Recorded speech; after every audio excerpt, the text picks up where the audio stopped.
મારું નામ શ્વેતા પટેલ છે. હું અમદાવાદથી બિલોંગ કરું છું. હું ફર્નિચરનું શોધતી હતી પ્રોટેક્શન કેવી રીતે મળે, બિકોઝ મેં વન ટાઈમ ફર્નિચર કરાવ્યું ત્યારે નાના બેબીઝના લીધે બહુ બધું ગંદુ કરી દીધું હતું એ લોકોએ, એટલે સેકન્ડ ટાઈમ અમે ફર્નિચર કરાવ્યું. હવે એના લીધે હું ઇન્સ્ટામાં ને બધામાં રીલ્સ આઈડેન્ટિફાઈ કરતી હતી કે કોઈ છે ક્યાંય મળે છે, તો મને એમાં અર્બન કવચનું એડ મળી. તો હું એમાં અંદર ગઈ, બધું લુકઆઉટ કર્યું, મેં રજીસ્ટર કરાયું અને એમને મેં કોલ કર્યો.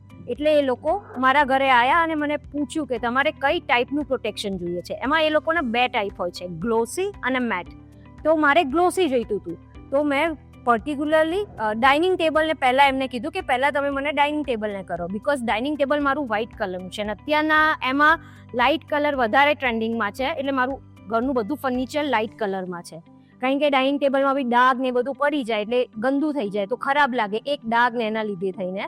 તો એ લોકોએ માપ લીધું ડાઇનિંગ ટેબલનું ને જેટલા બી ટેબલ અવેલેબલ છે એનું, અને એ લોકો પાછા ફરીવાર આ ઇન્સ્ટોલેશન કરવા માટે એ લોકો ઘરે આવ્યા, પાછું ઇન્સ્ટોલ કર્યું. પણ ક્યાંય એવું નથી લાગતું કે આની ઉપર મેં કોઈ પ્રોટેક્શન કવર લગાવ્યું હોય.